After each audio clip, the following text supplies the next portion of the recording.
Olá, pessoal, tudo bem? Hoje nós vamos falar um pouquinho sobre o SUS e o papel da fisioterapia dentro do nosso sistema de saúde. Eu vou projetar a nossa aula para facilitar o contato e a visualização de algumas informações.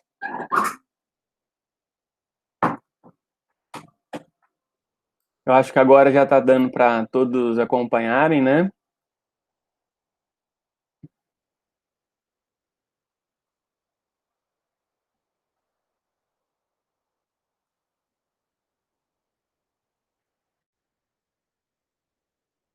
É, Na aula de hoje, a gente vai falar um pouquinho sobre como que o SUS é organizado, né, e o porquê desse modelo de organização. Como é que toda a oferta dos serviços de prevenção, promoção da saúde, até a reabilitação, elas são desenvolvidas e como que isso vai influenciar na atuação da fisioterapia.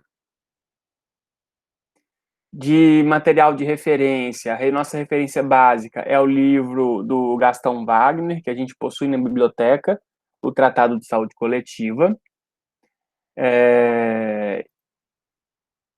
A nossa Lei 8.080, né, que a gente já pôde discutir um pouquinho na aula passada. E de bibliografia complementar, é o capítulo O Sistema Único de Saúde, no livro de Políticas e Sistemas de Saúde no Brasil, da Giovanella e colaboradores, tá? O capítulo 21. Bem, se alguém te perguntar o que é o SUS, você conseguiria responder de uma maneira clara e assertiva sobre toda essa complexidade que envolve a organização dos serviços de saúde no Brasil? Bem, o SUS, ele é um sistema nacional de saúde que no Brasil se optou a partir da década de 80, né, com a nova Constituição, que esses serviços fossem ofertados de maneira gratuita, né, para toda a população, sendo um dever do Estado esse cuidado, né, essa forma de prestação. Então, no Brasil, a gente tem um sistema único, porque, independente do serviço privado ou ser público, eles devem seguir uma, uma, uma lógica, né? Todos são regulados pelo Ministério da Saúde, né? Que vai utilizar através de normativas e resoluções, né, para direcionar como que essas ações devem ser prestadas. Então, todos os países vão possuir um sistema de saúde, né?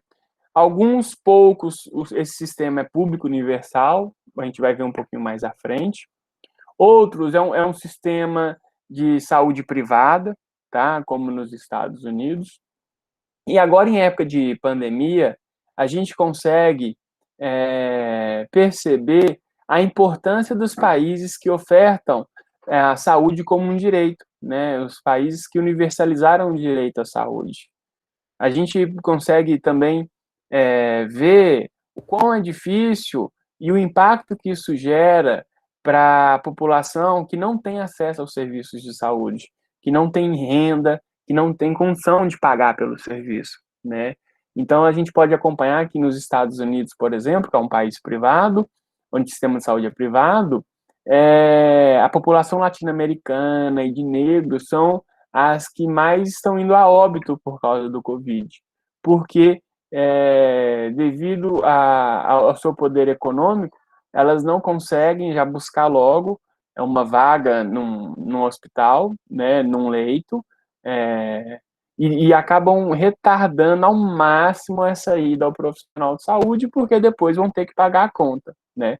E a gente observa até em algumas matérias que depois de um período de internação hospitalar, muitos saem com dívidas aí milionárias, né? Chegando a comprometer, tendo que vender suas casas e outros bens, né? Então, aqui para o Brasil, para a Inglaterra, para a Austrália, onde o sistema é público, né, a gente pode perceber como que o Estado ele resguarda essa parte da assistência, né, teoricamente tentando aí fornecer o acesso a todos que precisarem.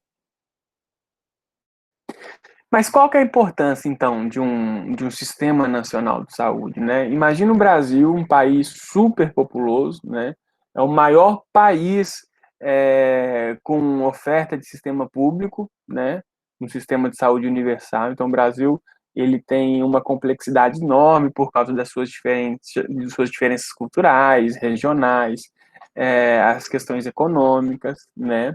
Aí você imagina o desafio de fazer valer o direito constitucional à saúde para mais de 204 milhões de habitantes, né? Então, todo esse processo de norte a sul, de leste a oeste, ele tem que ser regulamentado, normatizado, né?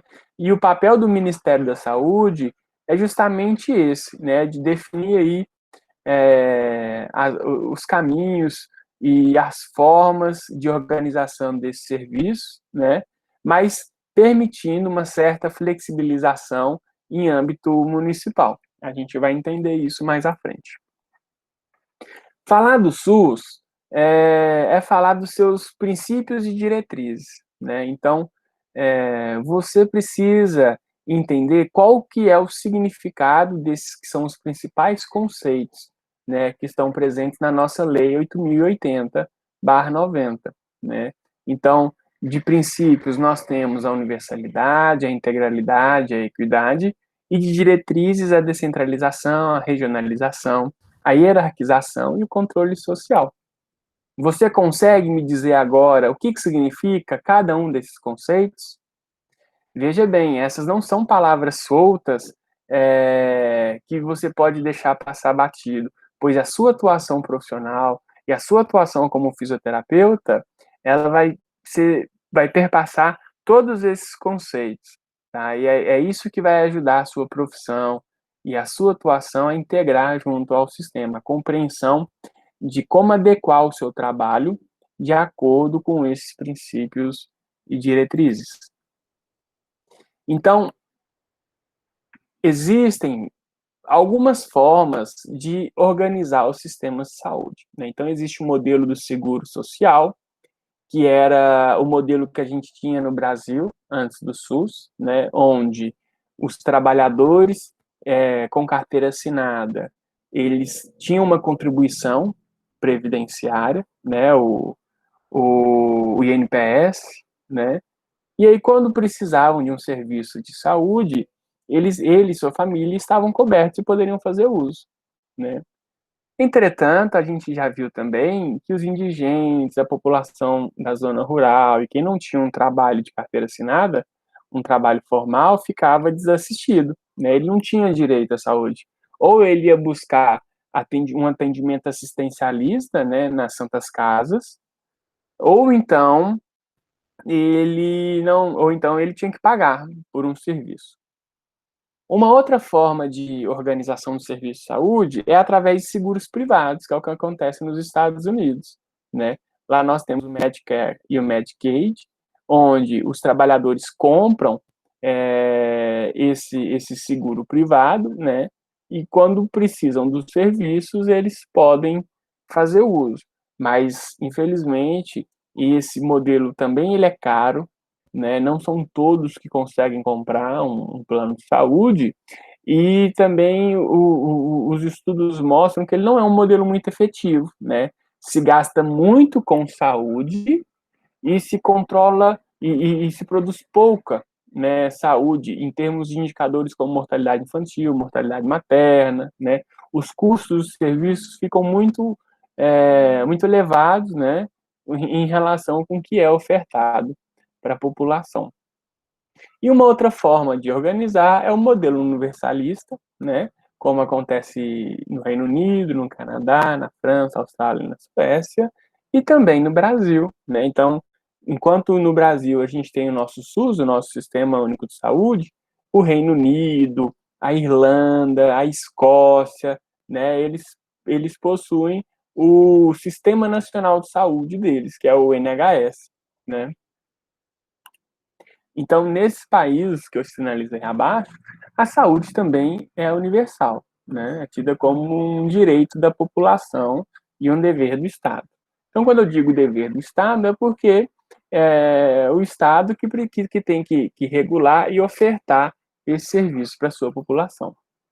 Então, qual que é o objetivo do SUS? Né? O SUS, a gente pensa muitas vezes só na questão mesmo de profissional e paciente, né? Na oferta do serviço.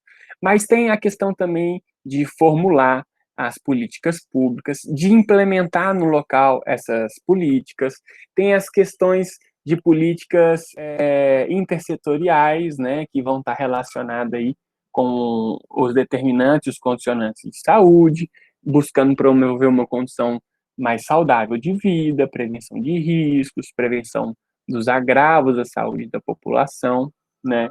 É papel do SUS também, como objetivo, assegurar um acesso de qualidade em momento oportuno, né? E num custo sustentável para o sistema, porque a gente sabe que se ficar muito oneroso, nenhum sistema de saúde consegue manter, né? Então, imagine nessa situação de Covid, toda a mobilização que aconteceu nas prefeituras e nos estados com a construção de hospitais de campanha, com a aquisição de novos leitos, de novos aparelhos, né? Isso tudo era para tentar possibilitar o acesso da população que precisasse, caso tivesse uma complicação, que tivesse esse acesso ao serviço de saúde, né? Então, e isso fez parte de um outro componente de várias ações, né, a fim de resguardar a saúde da população, cumprindo o artigo 3 da nossa Constituição e cumprindo também a Lei 8.080/90. Então, a gente precisa entender também qual que é a diferença entre diretrizes e princípios, né? Muitas vezes a gente usa esses termos de modo como se fossem sinônimos, né? Utiliza junto, mas a gente precisa entender que tem uma diferença, né? Que cada um ele traz um significado. Então, a diretriz ela é um conjunto de instruções ou indicações para se tratar e levar a termo um plano ou uma ação, né? Então, as diretrizes são como se fosse o caminho. Ela mostra qual que é o caminho que a gente deve seguir para chegar a um objetivo. E os princípios, eles definem as proposições diretoras de uma ciência, a quais todo desenvolvimento posterior dessa ciência deve ser subordinado, né? Então, ele faz a ancoragem a ancoragem teórica, né, contextual, de onde se deve partir, né, e tornar tornar aquelas ações dentro de um eixo, né, mais viáveis para a implementação. Então, os princípios doutrinários do SUS são universalidade, integralidade, equidade, direito à informação, né?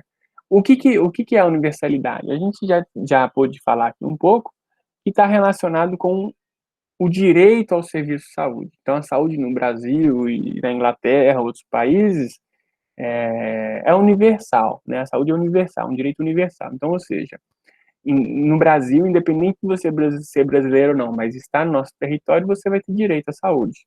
A integralidade, ela está relacionada com a atenção à saúde, independente do momento onde esse indivíduo se encontra, se é no momento de promoção, prevenção, tratamento ou reabilitação, né? E também nos diferentes níveis de atenção à saúde, né? Então, a integralidade tem a ver também com ver o indivíduo como um todo, de modo holístico, né? Tanto nas dimensões biopsicossociais, mas também de assegurar serviços de saúde para o indivíduo, independente dele estar num estado de saúde, de promoção de saúde, ou que ele venha a precisar realizar exames, receber algum tratamento específico. A equidade, ela está relacionada com a redução das desigualdades, né, no acesso e no uso dos serviços de saúde. Então, a equidade nada mais é do que tratar desigualmente os desiguais, né? Imagina, eu sabendo dessa população brasileira, né, o quão desigual, né, que ela é. Imagina se eu tratar igualmente pessoas desiguais, né? Eu vou fazer com que quem não tem nada continue sem nada e quem tem muito acabe ganhando muito. Então, a ideia de equidade é priorizar as pessoas mais vulneráveis, né, que não têm tanto poder aquisitivo, e poder fazer políticas públicas para reduzir essas desigualdades. E o direito à informação, ele é um princípio que rege o acesso a todos os dados de saúde que são produzidos nos municípios, nos estados, através, por exemplo, de uma ferramenta que é o DataSUS e o TabNet, tá? Já as diretrizes organizativas do sistema têm a ver com a descentralização. Então, a descentralização, ela está relacionada com a gestão dos serviços de saúde, né? Então, o que é essa descentralização? Se tirou do governo federal, né, esse poder de gestão do serviço, então ele vai fazer simplesmente criar as políticas, as normativas, né, indutoras, mas é no nível municipal que o secretário de saúde vai decidir junto com o controle social, né, através aí do plano plurianual, os planos de saúde, como que esse dinheiro deve ser gasto, né? Se ele vai ofertar serviço de fisioterapia através de concurso público, de contratação de profissionais, ou se ele vai contratar serviços terceirizados, né? Em clínicas, em ambulatórios, e isso também para as outras áreas da saúde, né? Então, a descentralização, ela segue um nível de hierarquização, né? Onde eu tenho a regionalização, que eu vou falar mais à frente, e no nível lá da ponta, que é a municipalização. A participação comunitária é uma diretriz, né, que a gente já discutiu na aula passada sobre o controle social, desde o nível local até o nível do Conselho Nacional de Saúde, né? Mas a participação comunitária também, ela está relacionada com aquela forma que os gestores, né, que os secretários, eles desenvolvem para pactuar a oferta dos serviços dentro da sua região, né, dentro de uma região de saúde, que tem a ver com os colegiados bi e tripartites. E a integração das ações, que está relacionada entre os subsistemas, né? Então, os pequenos sistemas que existem em cada município, em cada regional, integrando os serviços em um formato de rede, né? Então, todo município ele vai ter um serviço de atenção básica, mas só alguns municípios vão possuir atenção secundária e terciária, né? Então, quando um município de pequeno porte precisar de hospital, ele já tem ali uma indicação de qual que é o seu município de referência. O financiamento do SUS, ele é realizado através de uma porcentagem, né, prevista em lei, de acordo com o nosso produto interno bruto, né? Então, os gastos em saúde, eles giram em torno de 9% do nosso produto interno bruto, né? E é a responsabilidade das três esferas de governo. Então, governo federal, estadual e municipal, né? Destinar a verba para a área da saúde, né? Então, 15% das receitas municipais devem para a saúde e 12% das estaduais, tá? Esse recurso, esse recurso, né, que vem do PIB, ele é gerido pelo controle social também, né? E ele é depositado em um fundo, né? Então, esse fundo, ele é um fundo, né, a nível federal que é transferido para os fundos municipais e os fundos estaduais, né, de saúde, de acordo aí com a fiscalização e a aprovação do uso desses recursos pelo controle social, tá? Os serviços do SUS, então a gente viu que fica a nível do município decidir se ele vai ofertar diretamente esse serviço ou se ele vai ofertar de maneira indireta através de contratação da saúde, dos serviços privados, né? Então, o setor privado, um profissional liberal, né, ele pode prestar serviço para o SUS, né, desde que o município estabeleça um convênio, né, e eles determinem aí como é que vai ser o fluxo desses pacientes e da oferta desse serviço, né. Então, um exemplo, por exemplo, são as entidades filantrópicas, como a Santa Casas, né, que ofertam aí serviços desde fisioterapia até cirurgia para o SUS. É muito comum também a gente ver que alguns hospitais privados possuem alguns leitos, né, para os pacientes do SUS. Então, é nessa forma de articulação que o serviço privado acaba também sendo um prestador de serviços para o SUS. Então, imagina que no Brasil, né, a gente possui 5.570 municípios. Como é que o Sistema Único de Saúde articula esses serviços, né? Então, a gente já viu que existem os 3 níveis de gestão, né? O Ministério da Saúde, a Secretaria Estadual de Saúde e a Secretaria Municipal. A Secretaria Estadual de Saúde, ela vai dividir o estado, né, que é o estado do Ceará, em regionais de saúde. Cada regional de saúde, ela vai ser composta por uma quantidade específica de municípios, que serão divididos de acordo com a sua característica geográfica, cultural, né, econômica, de infraestrutura, de transporte. E essa regional de saúde, essa região, ela deve conter atenção primária, serviço de urgência e emergência, atenção biopsicossocial, atenção ambulatorial especializada e também de vigilância em saúde. E o mais importante, gente, é a organização dos insumos de saúde, das ações, através de níveis de atenção, né? Então, na atenção básica, é onde a gente vai ter a alocação de tecnologias de baixa complexidade, baixa densidade, e na atenção terciária, os aparelhos de mais alto custo.